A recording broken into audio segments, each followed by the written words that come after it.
welcome to Healthy Living. My name is Amy Bouton. Today's show is all about feeding from birth until your child leaves the home. So we're going to talk about ways that you can experience healthy and safe and efficient, successful feeding with your child. So our first guest is going to talk about from birth. Her name is Tammy Lala. She's an RN and she's a lactation educator for St. Tammany Health System. So welcome, Tammy. Thank you for having me. Thank you so much for coming. So talk a little bit about your job as a lactation consultant, what you do, and how do you, what's your care philosophy? How do you approach patients and the role that you have with St. Tammany Health System? Well, I first like to find out what the breastfeeding family's goal is for breastfeeding their baby. Mm-hmm. I like to just treat them like their family, you know, right. and a friend, and help them meet that breastfeeding goal if we can. You know, sometimes we get sidetracked and we just help them find a way to get to that goal eventually. So how did you get to where you are in this role as a lactation consultant? I started out in the NICU, and I just enjoyed helping moms breastfeed their premature babies for the first time. It was so rewarding to see the joy that these moms had to be able to breastfeed their baby. When they look at their baby, how small they are, they don't think they'll ever be able to do that. Right. So I really enjoyed that part, and I was encouraged to get my IBCLC. And so I did that, worked with the moms in the NICU, and I went on to work full-time now out on New Family Center. Well, that's wonderful. So let's talk a little bit about breastfeeding, because it is for some moms. Some moms don't, you know, want to try it or do it. But for the moms that do, we encourage and we help them become successful at it. Why is it so important to the baby? What are some of the benefits of breastfeeding, not just to the baby, but to the mom too? Mm-hmm. There's so many benefits for both. For the baby, I mean, first, the milk is free. It has so many vitamins and minerals and nutrients in it for the baby. It helps with SIDS, decrease the risk of SIDS, decrease the risk of childhood leukemia, diabetes, respiratory diseases, gastrointestinal diseases. For moms, it helps to lower their blood pressure, decrease postpartum hemorrhage, postpartum depression, adult diabetes, ovarian cancer, breast cancer. Also, it can decrease the risk of breast cancer in female breastfed babies. Oh wow, I had no idea. So those are lasting benefits that can, you know, last the lifetime of the child and the mother. Absolutely. Okay. So we do a lot of things in the New Family Center that's at St. Tammany Parish Hospital, our flagship, but we also do some outpatient consulting too. So that's kind of a new service. But let's talk about real quick, what is something, tell us about a day in your life in the hospital, like when a baby's born. What do you do with the mom and the baby? So I identify the breastfeeding family. I speak with mom and the family about what her breastfeeding goal is, what that looks like for her. Right. And we discuss what a plan, we help devise a plan for her and her baby.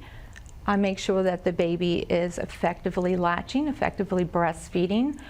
We identify any complications that could arise if the baby's having some significant weight loss, some clinical jaundice. We devise a multidisciplinary plan for that mother or that family.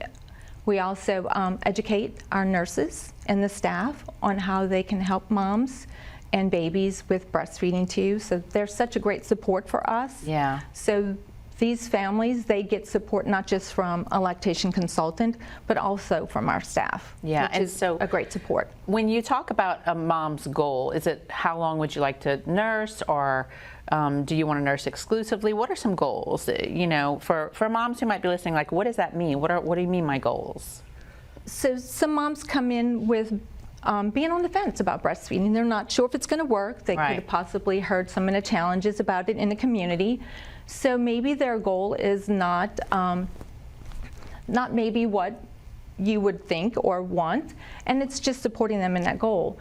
a lot of times we help them succeed that goal. If we have a baby that does well, they're just so impressed with how well the baby can do, and they go on to breastfeed even longer than what they expected or originally wanted to do. So yeah, it's good to see. I can imagine it can be intimidating the first time. I mean, I recall having new babies and how intimidating it was. So I'm imagining that a good support system like you're talking about is very helpful to get you started right out the door. Right. So once they leave the hospital, is that it? You're done with them, or what happens? Not at all. I'm so glad that we have since established a good support system for them outside of the hospital. And that's one of the things we do along with our staff. We make sure that moms are aware of all of the support that's out in the community. We do have a prenatal breastfeeding class that they can take prior to delivering. We have at our parenting center a family breastfeeding support group that's actually facilitated by one of our lactation consultants now. Oh, good, okay. We also refer them to our community WIC, who has since hired a lactation consultant too. Oh, that's great. So that's a good support for them.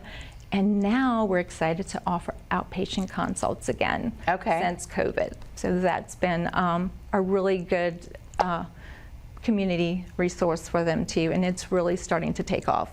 And that is whether or not you had your baby at St. Tammany Parish Hospital, correct? Absolutely. It's for any breastfeeding mom in the community. Any breastfeeding mom in the community, correct. So you just make an appointment, you come on in. So why would someone come back? So you leave the hospital, you've had the consultation, you're doing pretty well. What are some things that might happen that you see routinely for moms with their new babies that might cause them to call you and say, oh my gosh, you know, I need a refresher, I need some help? So sometimes they call, they're not sure if the baby is latching well, baby's having some weight loss, or not gaining weight.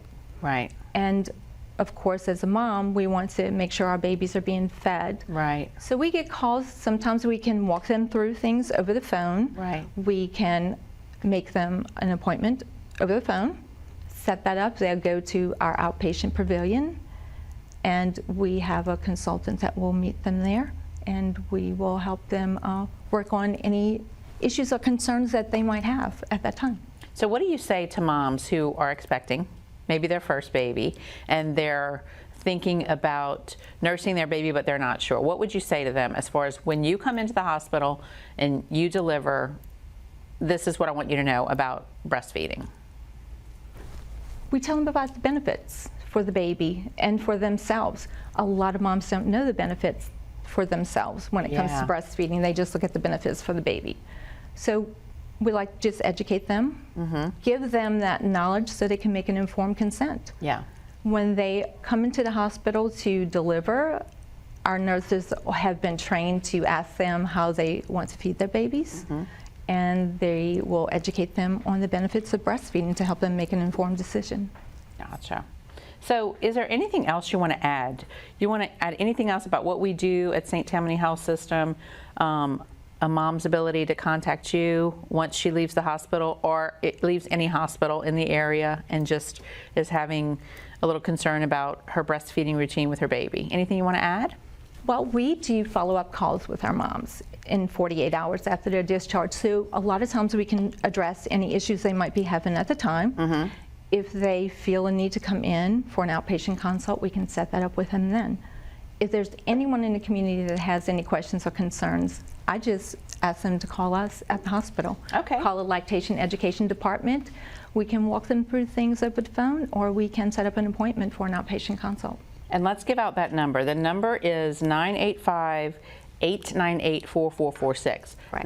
985-898-4446. If you want to call and get a consultation over the phone, make an appointment, or just talk to one of our fabulous RNs who is a lactation consultant in our new family center. So, well, I thank you so much, Tammy, for being with us today, and this is good information. And everything that Tammy and I talked about, you can find on our website. We are going to be right back with our second segment, so stay tuned. We're going to meet Dia Frederick. Dia is a speech and language pathologist in our outpatient rehab in the pediatric department. So we're looking forward to talking to Dia, so stay tuned. Raising kids is easy. Who painted a dog blue? And it's easier in so many ways with St. Tammany Pediatrics. They're always just a phone call away. And you can make an appointment the same day. See? Easy. So many parents trust St. Tammany Pediatrics. Welcome back to Healthy Living. So we talked about feeding your infant and your newborn.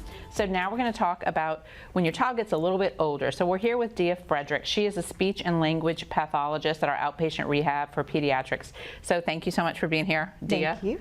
So let's talk a little bit about you first. Okay. What do you want people to know about you, the person, Dia? Well, I've been a speech language pathologist for 18 years here at St. Tammany. It's been my only job. And I've done all the typical speech language things, but in the past few years is when I really got into feeding. And it wasn't until my own child had feeding difficulties and food aversion that I was like, this is something parents need to know about. This is something we need to be treating. Yeah. And I dove in head first and started learning and still am. So what's your philosophy? Like when you meet a family or a patient, what's your care philosophy? It's all about empowering the parents, empowering and encouraging the parents, because the more they know, the better off they're going to be, the more confident they're going to be. This is very complex. It's not as simple as you're going to sit here until you eat it. It's way more complex than that, and these kids are very, very difficult. So it causes a ton of stress, which I will elaborate on more, but I really want to encourage and empower the parents. So talking about children and the difficulty, I had a person in my family, a young man who's an adult now, and it was every night was a battle. Like we were at the point where we signed food contracts. Like, you're going to eat a vegetable tonight, and he would sign the line. I would give him a vegetable. So that probably I should have come and seen you. Well, because but what are some reasons behind this? You know, you called it food aversion. So let's talk about it. What is that? Well, it starts, believe it or not, in utero. And so Tammy is a good, person to be in contact with. But as the baby is developing, they start sucking at 20 weeks. And so if all of those processes aren't going well, it actually can start there. So then it goes into infancy and childhood and then older children. So the contract is not so bad for an older child. You didn't do anything wrong. However, there are a lot of steps that can be taken before that, so you don't hopefully have to get to that point. But there's actually a true diagnosis, which we are ecstatic about in our speech pathology community, because before it usually went to occupational therapists. They did a lot of this, or psychologists. And so we're now recognizing the importance of speech language pathology being in it, because we understand swallowing functions. We understand all of this, as well as a lot of the behaviors and child development along with it. So our new diagnosis is actually called pediatric feeding disorder. So doctors are prescribing that. It's in the DSM. It's an actual diagnosis, and we're very happy about it. But it's actually, I'm going to read it to you so I get it perfect. Impaired oral intake that is not age appropriate and is associated with medical, nutritional, feeding skill, and or psychosocial dysfunction. So when you hear typical picky eating, that's your 2-year-old that's like, no, I don't want this anymore. And hopefully that's a phase. So most kids go through that, but hopefully there's an end in sight. For a lot of kids, there's not an end in sight, and it just gets worse and worse and worse. And that's where these other factors come into play. And so as far as medical goes, to break down medical, that can be anything like your tongue and lip ties, your cleft lip, cleft palate, things as simple as constipation, reflux, those kinds of things. If a child has a feeding tube, if they were born premature or had drug addiction, failure to thrive. So those are some medical diagnoses that we see commonly. As far as nutrition goes, any type of nutrient deficiencies, whenever a kid gets really, really strict, and so they're only eating certain food groups or lack very important food groups, and we start to get nutritional deficiencies if they're not gaining weight or they're not growing optimally. So those are some of our nutritional issues. And that's a reason someone would come and see you, or is those are things that doctors are now starting to look at to characterize it as a pediatric feeding disorder. So it's sort of part of the definition. As far as feeding skills, it's how well does the child eat, and it's not just if they eat, but how well can they eat, and that's a big deal. So for infants, are they able to latch? Are they able to suck appropriately? Are they able to chew their food, transfer it, and swallow it appropriately? All of that is part of it. Can kids feed themselves? Can they use utensils? And then sort of in this category also falls the hyposensitivity and hypersensitivity. So when you have these kids that are sensory kids, are kids on the spectrum, That's kind of where they fall. So when they put food in their mouth, do they have no clue it's there? Is it getting stuck in their cheeks? Can they not have, do they not have any awareness to clear their mouth or their face? Okay. On the opposite end of the spectrum is hypersensitivity. So can they tolerate it on their plate? Can they smell it? Can they touch it? Can it be anywhere near their face? So there's so many factors to look at before it even gets to their mouth that was never addressed before. So a lot of parents, I'm 45, so I grew up in those generations where it was just taste it, you'll like it. Just Right. just try it, just put it in your mouth. And there are so many things a kid has to do before it ever gets to their mouth. It's beyond picky eating. Way beyond picky eating. Yes. And yes. you mentioned something in there like age appropriate. So what does that mean? So our kids go through different phases in their little development, and 2 years old seems to be a big one. They're changing so much, motor, sensory, their whole body, cognition, all of that is changing. Right. And so in order to control it, feeding tends to be an area where they get really specific, really controlled.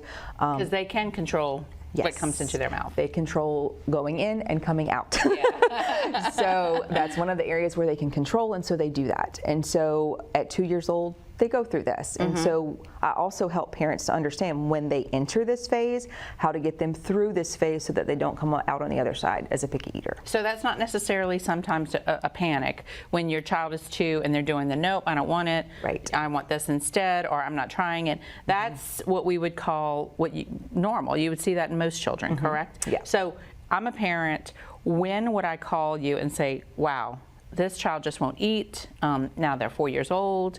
They will only eat rice or whatever. Yes. What's the trigger for me to call you? If they're taking in less than 25 foods, the variety is extremely limited.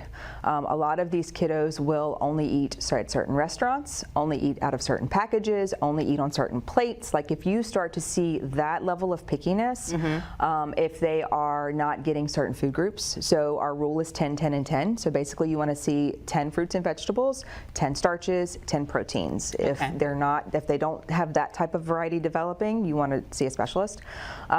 But my biggest thing that I want to bring home, to drive home to parents and pediatricians, is stress. The biggest thing about this is stress, and you understand it as a parent who went through it. It is extremely stressful, not only to the parents, but to the child. And so if there's any level of stress, anxiety at mealtimes, seek help from a professional. So you don't want to make mealtime just kind of this time where everything is dependent on whether he or she eats Exactly. or not. Okay. Exactly. And in therapy, I rarely say the word eat, which is bizarre. But we don't talk about eating. What do you mean you don't talk about eating? So when a patient comes in with their parents, first I want to get all the information that I possibly can from them to understand them from birth. Gotcha. So I even ask if they had hiccups in utero, because that's going to tell me things about their swallowing. All right. So I need to know everything about this child from the time that they can remember, as far as the parents can remember. And I gather all of that information, and it's my job, because a lot of people look at this as a behavior issue.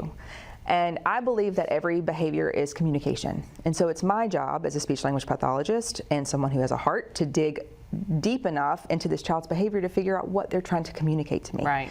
And so that is sort of my game that I play with them, is figure out why they're acting the way that they are. Why are they presenting the way that they are? Because there's a reason. Yeah. And I know if I ask enough questions, I'm going to figure it out. So that's basically what it looks like. It's tons of questions from the parents trying to figure all of that out, and then how they responded to that child when they did X, Y, or Z. Yeah. Because that tells me a lot too. Because this is not just about the child. I'm also providing the therapy parent. to the parent. Right. Because if they can't jump on board, it's just a vicious cycle. Yeah. So therapy involves all of it. And like I said, I rarely talk about eating. We talk about exploring. We talk about tolerating. We talk about properties of food. We play with our food, and parents are just white because they're like, oh my gosh, I cannot believe you have noodles on your head. Well, yes, I have noodles on my head because, we're making hair. So what are you That's what talking every about? parent says. If you play with your food, you have to eat it. Exactly. All rules out the window. So we're playing with our food. We are doing everything we can to get that kid engaged, interested, tolerating, because when you do that, then they're going to increase their variety. And then once they increase their variety, they improve their nutrition. So there is help. There's help for you parents out there, and you might not need a contract if you get with Tia. So how would someone get with you? Just quickly give your information of how someone could contact you or contact Outpatient Pavilion. Sure. We're at St. Tammany Outpatient Rehab, and the physicians can either send an order through, you have to have a physician referral, so they can send it through Epic, or they can call our office and fax it over. Well, thank you so much for being with us today. Thank you. So stay tuned because we're going to continue this conversation. It's been a wonderful topic, and we're going to talk with Kristen Ray. She is going to come and talk with us. She is a physical therapist at our outpatient rehab for pediatric therapy. We'll be right back. Kids should be seen And heard. At St. Tammany Health System, Many kids are being treated like, well, kids. we're not little adults, you know. they have the North Shore's first kids-only ER. And ICU. They even have a parenting center. Kids aren't the only ones who need to go to school. Together with their partner, Oxnard Health, St. Tammany Health System makes it easy to be on our side. On this side of the lake. Welcome back to Healthy Living. So we're going to talk about feeding some more because we have learned so much today. So today, right now, we're here with Kristen Ray. She is a physical therapist at our outpatient rehab for pediatrics as well. So welcome, Kristen. Thank you for having me. You're welcome. So let's talk about a little bit about you personally. Tell us a little bit about yourself, what you want people to know. How'd you get here? I grew up in New Orleans. I have been a physical therapist for a little over 16 years. The last 10 years I've been here at St. Tammany. I've only ever done pediatrics. That's always been my passion. So it's a running joke that, you know, if it's anything adult, I'm like, I don't know, go somewhere else. I'm only pediatrics. So what's your care philosophy when you approach a family or child, guardians with their child? What is your philosophy of care? I like to provide the family with as much education as possible, providing them the skills and the tools necessary and resources that they need so that they can be independent at home, so that they can feel like they're helping their child. We're all so busy nowadays that, you know, it's really hard to get a parent or a family to buy into therapy if we're asking them to do so much more. So a lot of what I do with my families is, okay, while you're watching TV, I want you to do this with the baby, or while you're playing on the floor, this is how you position the baby, so that it's not extra steps that the family has to do that they most likely don't have time for. Valuing their time, recognizing efficiency. Yes. That's great. So we've been talking about feeding, breastfeeding, trouble with feeding, food aversion. So you and I are going to talk about, to start with, we're going to talk about a specific ailment. It's called torticollis. I have never heard of it before. Before I knew you were coming to talk with me about this today, I did not know what it was. Yes. I did look it up. I'm not going to give my definition that I got, but I want you to tell people what is it and how common is it? Kind of talk a little bit about that, and then we'll go deeper. So torticollis is a condition that affects your sternocleidoid mastoid muscle, which is this big chunky muscle in the front of your neck that's responsible for tilting your head one direction and turning it the opposite direction. A lot of people back in the day, they used to call it wry neck. So some older, like grandparents maybe, have heard that term. Yeah. There's really no known cause for torticollis. For some babies, it develops because of the way they're positioned in utero. Okay. There's not a whole lot of space Right. when a baby's growing in there. So, if they're not moving around a lot, or if there's kind of restrictions with how big mom is, how big baby is, that can occur. Sometimes it can occur with like a birth injury, birth trauma, or even just natural birth, that there's no trauma, but it's for a baby, it's very traumatic to have a natural birth. Some babies, it develops after they're here, positionally. So, if they're staying in a car seat or a swing or a bassinet a lot of times we find parents that are right-handed, they'll always hold the baby in their left hand so that they can still be functional with their right hand, and the baby's head's kind of hanging out, and then eventually that becomes a habit and the muscle gets tight. Right. So what are some consequences of that, or I guess side effects of having that? I know that there's a feeding aspect. Or that what are some other things when you see a child with that? What do you start with? Do you directly go to feeding? Is that normally why they come, or? No, typically they're referred by their pediatrician. A lot of parents will say, you know, I never really noticed, or a lot of times it's another family member that'll bring it to their attention. Because you're with the baby every day. Exactly. Looking through pictures is a great way to notice it. Like, oh, every picture the baby's head is turned to the right, or, you know, their head is always tilted to one side or the other. Right. So it can, if it's not treated, it can eventually lead to gross motor delays. If the baby physically can't turn their head, they're not going to be tracking. They're not going to turn their head to work on rolling. They're not going to be reaching for toys, especially, you know, if they're looking to the right, they're not going to be reaching on the left. So it can start impacting motor development. But part of my evaluation when I'm seeing the baby for torticollis, I will ask questions about feeding. How is their latch? Does the baby, if they are nursing, do they only nurse on one side? Because if the baby can only turn their head to one side, they can't turn their head for mom to nurse equally on both sides. Right. Reflux is really something that we're looking into. They're doing a lot more research between torticollis and reflux. So that's another question I'll ask, does the baby have reflux? Some babies haven't been diagnosed, so we, like Dia said, ask more questions, dig a little deeper. You know, is the baby always arching their back? Are they very fussy after eating? You know, do they just seem uncomfortable and unsettled? Do they have a lot of gas? Do they have hiccups? So that's how it kind of all comes into play and works together. Diagnosed. So then what do you do? What's next? Because there's treatment, clearly. So what does that look like? What does that look like for the parent who brings their baby in and you just, you know, they discovered this and they're looking to you for help? What's next? So I will teach the parents, family, stretching techniques for the baby. We'll go over positioning to try to encourage the baby to actively move their head the other way or position their head the other way. We talk a lot about tummy time. Tummy time is so very important, and a lot of parents have really shied away from it with the whole back to sleep program and, you know, don't put your baby on their belly. So some people take it a little too far and don't ever put their baby on their belly. Right. And then the other big thing now is containers. There's so many containers in the stores. There's swings and there's bouncers and there's boppies, and babies really don't need all that. They need to be on the floor moving around. So that they can work every muscle. Correct. Yeah. Yes. So there is treatment for it, and have you seen, what kind of successes have you seen? So there is very good success, especially the sooner you start. So the earlier you can get in and get therapy started, get the stretches started, it will progress a lot more quickly. We do have babies that don't come in until 9, 10, 11 months.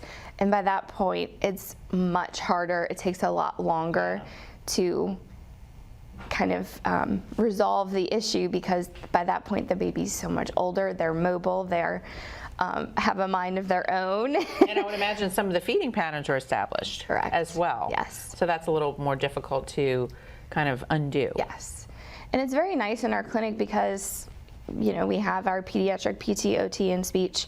We're all in the same area. So, you know, I'll ask my questions during the evaluation. If there's some, you know, red flags that I'm hearing from the parents, then I'll say, let me go see if Dee is available. And she'll kind of come in and do a little screening, a little education with the family. And if there are feeding concerns that she feels need to be addressed, then we'll reach out to the physician and get a referral for feeding. And the same thing with Dia. She's asking, how's the baby moving? Is the baby able to nurse on both sides?